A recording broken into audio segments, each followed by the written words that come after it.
فبأي آلاء ربكما تكذبان.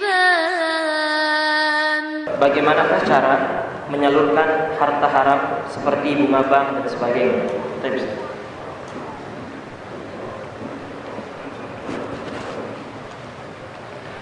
Alhamdulillah hamdan katsiran tayyiban mubarakan fihi mubarakan alaihi kama yuhibbu rabbuna wa yarda. Wa asyhadu an la ilaha illallah wahdahu la syarika lah wa asyhadu anna Muhammadan 'abduhu wa rasuluh sallallahu alaihi wa ala alihi wa sahbihi wa sallama tasliman katsiran amma ba'du. Bagaimana cara menyalurkan harta yang haram?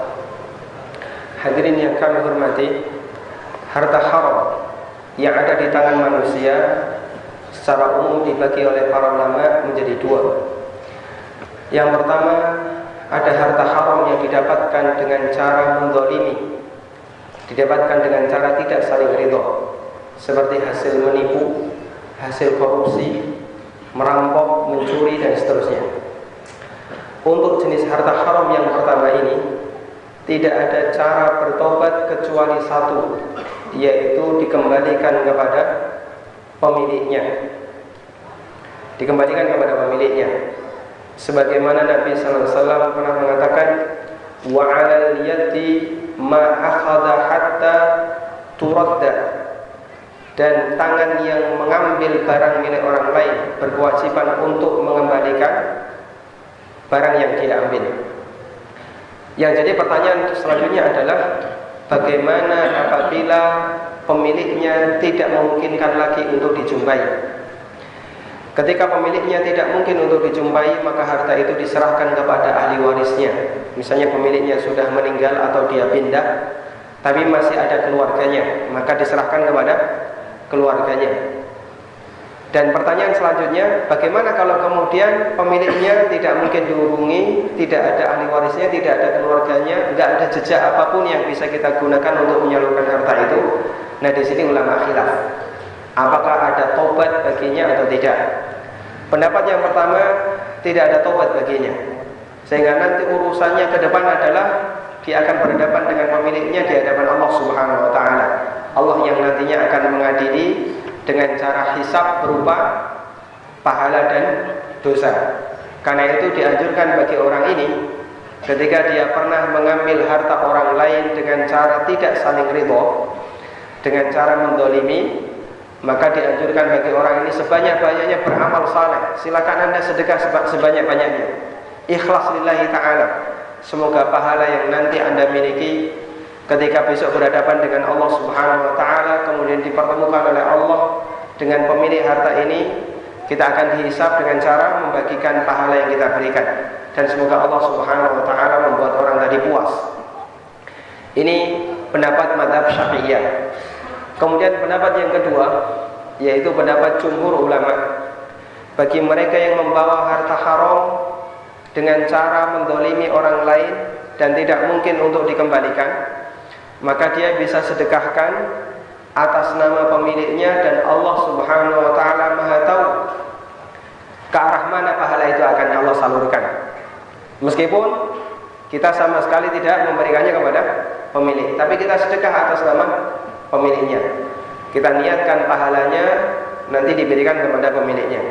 Ini pendapat jumhur ulama, dan insya Allah pendapat inilah yang lebih kuat berdasarkan satu riwayat bahasanya di zaman Muawiyah bin Abi Sufyan radhiyallahu anhu ada sebuah pasukan, kemudian setelah berhasil menaklukkan daerah musuh, ada salah satu pasukan yang dia membawa harta rampasan perang sebelum dibagi.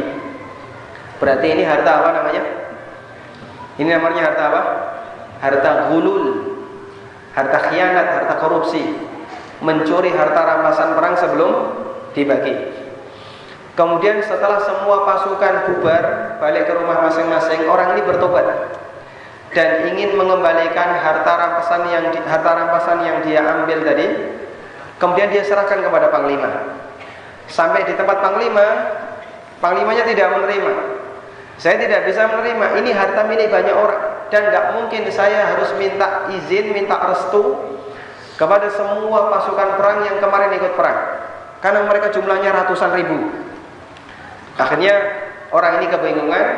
Kemudian ada salah satu yang menyarankan, silahkan kamu sedekahkan dan pahalanya kamu niatkan untuk diberikan kepada seluruh pasukan perang, dan Allah Subhanahu wa taala Maha tahu kepada siapa pahala dari sedekah ini akan Allah salurkan. Pendapat yang kedua ini tadi disampaikan adalah pendapat jumhur ulama, dan insyaallah ini yang lebih kuat. Baik, saya akan ngasih satu catatan yang mungkin ini dilupakan oleh banyak orang.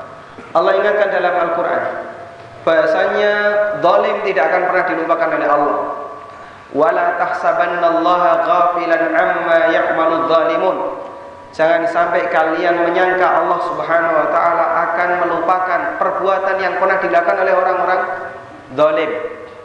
Dan yang namanya kezaliman terhitung sebagai kezaliman selama pelakunya telah berusia balik. Meskipun dia belum kenal ngaji, dia belum kenal sunnah, meskipun dia jauh dari agama, sehingga Anda tidak boleh beralasan, kan dulu itu masa jahiliyah saya. Tolong ingat, barangkali ada di antara kita yang mungkin dulu waktu SMA pernah naik angkot nggak bayar. Sudah mulai dihitung sejak sekarang ya.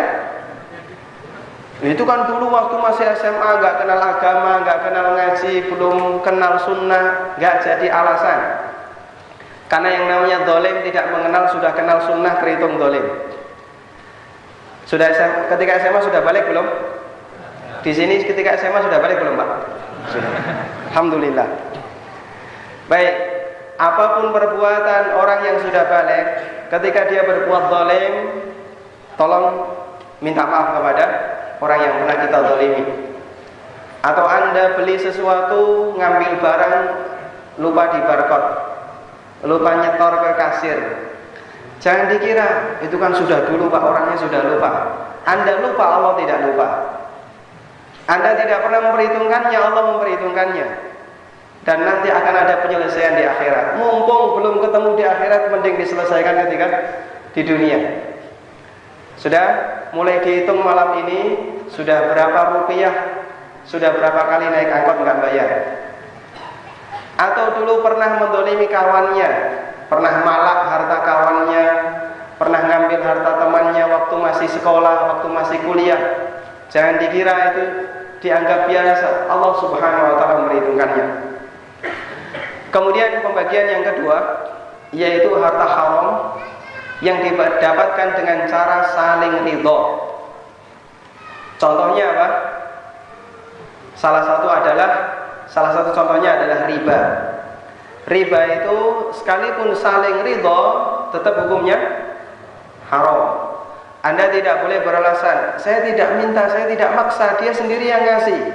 Kita saling ridho antaradin.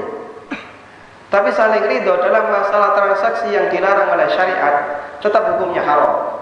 Judi itu saling ridho atau tidak? Ada orang kalah judi, dia ancam kepada kawan-kawannya, awas karena saya kalah judi tak laporkan kalian ke polisi. Berani dia? Nanti dia juga kena kan gitu ya.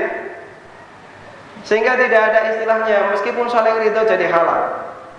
Transaksi haram sekalipun saling ridho tetap terlarang. Saya mohon maaf menyinggung sedikit, barangkali ada yang nyerempet ya.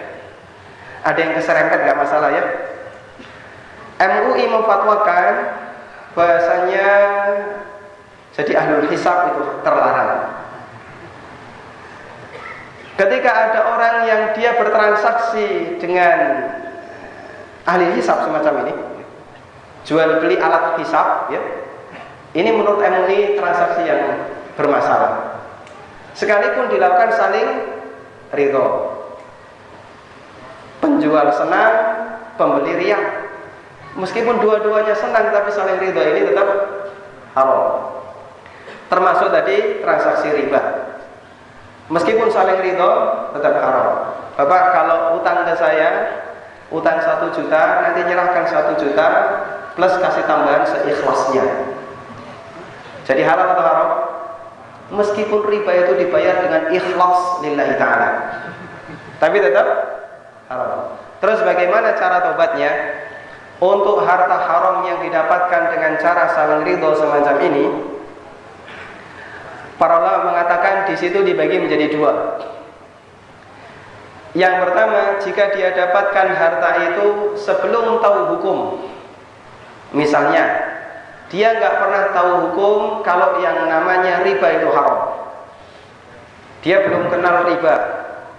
Kemudian dia bekerja di lingkungan riba. Dia dapatkan harta dari cara riba. Setelah itu dia ikut pengajian, dia dapat pencerahan, ternyata riba itu haram.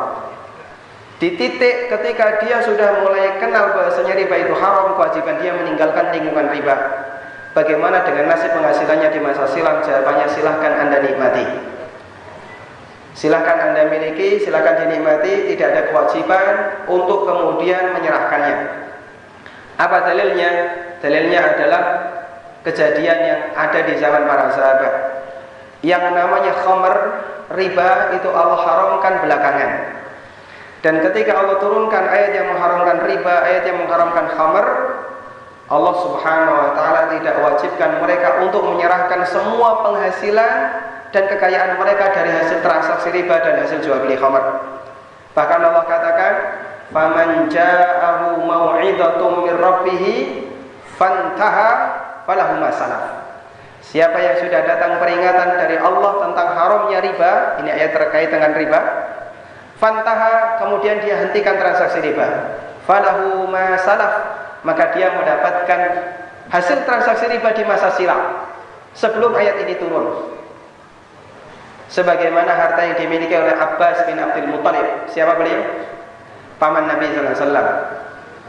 Beliau kaya karena riba, hasil riba. Tapi Nabi SAW tidak wajibkan, habiskan hartamu wahai paman untuk di jalan Allah, karena itu harta hasil riba. Tidak, Allah tidak perintahkan untuk dikembalikan. Demikian pula para sahabat Madinah, orang-orang Ansor yang mereka kaya dari hasil jual beli khamr, diekspor ke Syam. Komoditas Madinah itu khamr.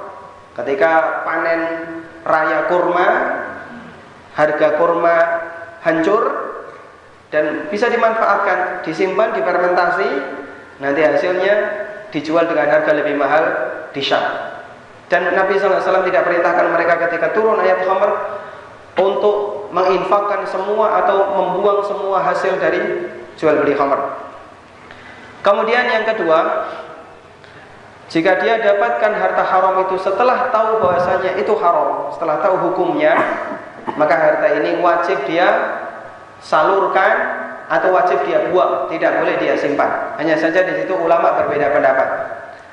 Bagaimana cara menyalurkannya? Seperti kita semua tahu kalau riba haram, dan salah satu di antara bentuk riba adalah bunga yang ada di rekening bank. Kita tahu nominal sekian ini haram, ini riba. Bagaimana cara menyalurkannya? Pendapat yang pertama mengatakan jangan diambil. Terus gimana? Sudah biarkan saja di bank, ambil saja pokoknya. Ini pendapat Imam Ibnu Utsaimin rahimahullah. Kemudian pendapat yang kedua, silahkan diambil dan disedekahkan atas nama pemilik yang kita tidak tahu, yang diistilahkan oleh para ulama dengan sahibul haqqil majhul, pemilik harta yang tidak diketahui. Ya sudah, disedekahkan saja atas nama pemiliknya. Ini sebagaimana pendapat yang disampaikan oleh Dr. Muhammad Ali Fergus. Beliau seorang ulama dari Aljazair. Kemudian pendapat yang ketiga, tidak disedekahkan, tapi yang penting tidak ada di kantong, yang penting tidak ada di rekening Anda, yang penting tidak ada di dompet Anda, yang penting pokoknya disalurkan. Mau disalurkan untuk kepentingan umum maupun disalurkan untuk kepentingan sosial keagamaan, terserah, bebas. Kalau misalnya tidak ada yang mau menerima, dicecer di pinggir jalan, mau ada orang ngambil, silahkan. Pokoknya yang penting tidak ada di kantong. Ini pendapat jumhur ulama, karena fungsi dari melepaskan harta haram adalah at-takhallus minal haram, membebaskan diri dari sesuatu yang haram. Bagaimanapun caranya, seperti Anda membuang najis. Ketika bapak ibu terkena najis di kaki, tinja misalnya, bagaimana cara kita membuangnya?